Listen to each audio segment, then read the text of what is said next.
ഉൽപ്പത്തി അദ്ധ്യായം 47. യാക്കോബ് ഗോശെനിൽ. ജോസഫ് ഫറവോയുടെ അടുത്ത് ചെന്നു പറഞ്ഞു, കാനാൻ ദേശത്ത് നിന്ന് എൻ്റെ പിതാവും സഹോദരന്മാരും വന്നിട്ടുണ്ട്. അവരുടെ ആടുമാടുകളും അവർക്കുള്ള സകലതും കൂടെ കൊണ്ടുവന്നിട്ടുണ്ട്. അവരിപ്പോൾ ഗോശെൻ ദേശത്താണ്. തൻ്റെ സഹോദരന്മാരിൽ 5 പേരെ അവൻ ഫറവോയുടെ മുമ്പിൽ കൊണ്ടുചെന്നു. അവൻ്റെ സഹോദരന്മാരോട് ഫറവോ ചോദിച്ചു, നിങ്ങളുടെ തൊഴിൽ എന്താണ്? അവർ പറഞ്ഞു, അങ്ങയുടെ ദാസർ ഇടയന്മാരാണ്. ഞങ്ങളുടെ പിതാക്കന്മാരും അങ്ങനെയായിരുന്നു. അവർ തുടർന്നു പറഞ്ഞു, ഇവിടെ താമസിക്കാനാണ് ഞങ്ങൾ വന്നിരിക്കുന്നത്. കാനാൻ ദേശത്ത് ക്ഷാമം രൂക്ഷമായതുകൊണ്ട് അങ്ങയുടെ ദാസരുടെ കാലികൾക്ക് അവിടെ തീറ്റയില്ല.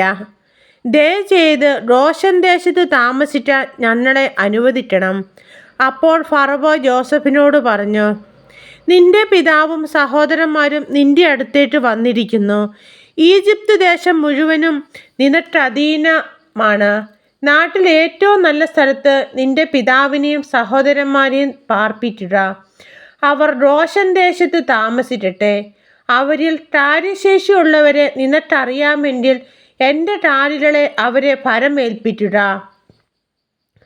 അതിനുശേഷം ജോസഫ് തൻ്റെ പിതാവായ യാക്കോബിനെ ഫറവോയുടെ മുമ്പിൽ കൊണ്ടുചെന്നു.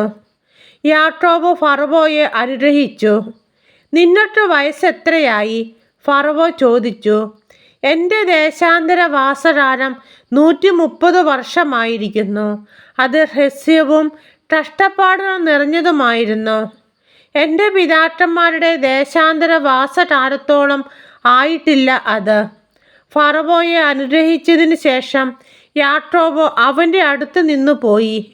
ഫറവോ കൽപ്പിച്ചതുപോലെ ജോസഫ് തൻ്റെ പിതാവിനും സഹോദരന്മാർക്കും ഈജിപ്തിലെ ഒരു ദേശം അവകാശമായി നൽകി. അവരെ അവിടെ പാർപ്പിച്ചു. നാട്ടിലെ ഏറ്റവും നല്ല ദേശമായ റംസേസ് ആണ് അവൻ അവർക്ക് കൊടുത്തത്. ജോസഫ് തൻ്റെ പിതാവിനും സഹോദരന്മാർക്കും പിതാവിൻ്റെ വീട്ടുകാർക്കുമെല്ലാം അണ്ടസംഖ്യ അനുസരിച്ച് ആഹാരം കൊടുത്തു പോന്നു. ക്ഷാമം രൂക്ഷമായിരുന്നു. ഒരു ദേശത്തും ആഹാരം കിട്ടാനില്ലായിരുന്നു. ക്ഷാമം അത്ര രൂക്ഷമായി. ഈജിപ്തും കാനാൻ ദേശവും ക്ഷാമം മൂലം കഷ്ടപ്പെട്ടു. ഈജിപ്തിലെയും കാനാൻ ദേശത്തിലെയും പണം മുഴുവൻ ആളുകൾ വാങ്ങിയ ധാന്യത്തിൻ്റെ വിലയായി ജോസഫ് ശേഖരിച്ചു.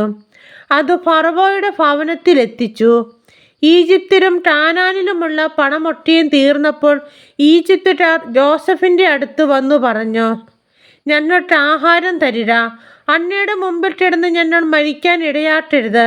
ഞങ്ങളുടെ പണമെല്ലാം തീർന്നുപോയി. ജോസഫ് പറഞ്ഞു, പണം തീർന്നിട്ട് കന്നുകാലികളെ തരിക. കാലികൾക്ക് പകരമായി ഞാൻ ആഹാരം തരാം. തങ്ങളുടെ കന്നുകാലികളെ അവർ ജോസഫിൻ്റെ അടുത്ത് കൊണ്ടുവന്നു. കുതിരകൾക്കും ആടുമാടുകൾക്കും കഴുതകൾക്കും പകരമായി അവൻ അവർക്ക് ആഹാരം കൊടുത്തു. അവൻ അവരുടെ കന്നുകാലികൾക്കെല്ലാം പകരമായി അവർക്ക് 1 വർഷത്തേക്ക് ആഹാരം നൽകി. അടുത്ത വർഷം അവർ ജോസഫിൻ്റെ അടുത്ത് ചെന്ന് പറഞ്ഞു, പണം തീർന്ന കാര്യം യജമാനിൽ നിന്ന് ഞങ്ങൾ ഒളിച്ചു വയ്ക്കുന്നില്ല. ഞങ്ങളുടെ കന്നുകാലികളും അങ്ങയുടേതായി. ഞങ്ങളുടെ ദേഹവും നിലവുമല്ലാതെ ഞങ്ങൾക്കിനി ഒന്നും ബാക്കിയില്ലെന്ന് അങ്ങേക്ക് കാണാമല്ലോ. ഞങ്ങളും ഞങ്ങളുടെ നിലവും അങ്ങയുടെ കൺമുമ്പിൽ നശിക്കാതിരിക്കാൻ ഞങ്ങളുടെയും നിലത്തെയും വാങ്ങി പകരം ഞങ്ങൾക്ക് ആഹാരം തരിക. ഞങ്ങളും നിലവും ഫറവോയ്ക്ക് അടിമകളായിരുന്നുകൊള്ളാം. ഞങ്ങൾ മരിച്ചു പോകാതിരിക്കാനും നിലം ശൂന്യമാകാതിരിക്കാനും വേണ്ടി ഞങ്ങൾക്ക് ധാന്യം നൽകുക. അതുകൊണ്ട് ജോസഫ് ഈജിപ്തിലെ നിലം മുഴുവൻ ഫറവോയ്ക്ക് വേണ്ടി വാങ്ങി. ക്ഷാമം വളരെ കഠിനമായി തീർന്നതിനാൽ ഈജിപ്തുകാരെല്ലാവരും തങ്ങളുടെ നിലം വിറ്റു.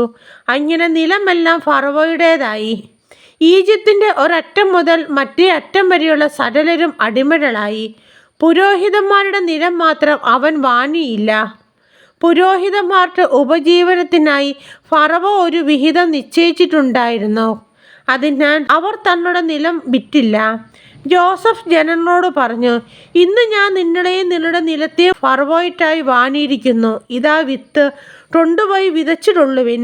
കൊയ്യുമ്പോൾ 5-1 ഫറവോയ്ക്ക് കൊടുക്കണം. 5-4 നിങ്ങളുടേതായിരിക്കും. വിത്തിനായി നിന്നൊട്ടും വീട്ടുകാർക്കും കുഞ്ഞിനൊട്ടുമുള്ള ആഹാരത്തിനായും അതെടുത്തുകൊള്ളുക. അവർ പറഞ്ഞു, അന്ന് ഞങ്ങളുടെ ജീവൻ രക്ഷിച്ചു. യജമാനന് ഞങ്ങളെ കൃപയുണ്ടാകണം. ഞങ്ങൾ ഫറവോയുടെ അടിമകളായിരുന്നുകൊള്ളാം. അങ്ങനെ ജോസഫ് ഈജിപ്തിലെ നിലത്തെ സംബന്ധിച്ച് 1/5 ഫറവോയ്ക്ക് എന്നൊരു നിയമമുണ്ടാക്കി. അത് ഇന്നും നിലനിൽക്കുന്നു. പുരോഹിതന്മാരുടെ നിലം മാത്രം ഫറവോയുടേതായില്ല. യാക്കോബിൻ്റെ അന്ത്യാഭിലാഷം. ഇസ്രായേൽ ഈജിപ്തിലെ ഗോശൻ ദേശത്ത് പാർത്തു. അവർക്കവിടെ ധാരാളം സ്വത്തുണ്ടായി.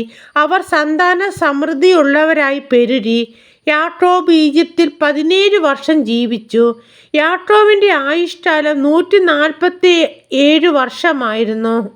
മരണസമയം അടുത്തപ്പോൾ ഇസ്രായേൽ ജോസഫിനെ വിളിച്ചു പറഞ്ഞു, നിനക്ക് എന്നിൽ പ്രീതിയുണ്ടെങ്കിൽ എന്നോട് വിശ്വസ്തമായും സത്യസന്ധമായും പ്രവർത്തിക്കാമെന്ന് എൻ്റെ തുടയ്ക്കു കീഴെ കൈവച്ച് സത്യം ചെയ്യുക. എന്നെ ഈജിപ്തിൽ സംസ്കരിക്കരുത്. എനിക്ക് എൻ്റെ പിതാക്കന്മാരോടൊപ്പം വിശ്രമിക്കുന്നതിന് എന്നെ ഈജിപ്തിൽ നിന്ന് കൊണ്ടുപോയി അവരുടെ ശ്മശാനത്തിൽ അടക്കുക. ജോസഫ് സമ്മതിച്ചു. അന്ന് പറഞ്ഞതുപോലെ ഞാൻ ചെയ്യാം. എന്നോട് സത്യം ചെയ്യുക, അവൻ ആവശ്യപ്പെട്ടു.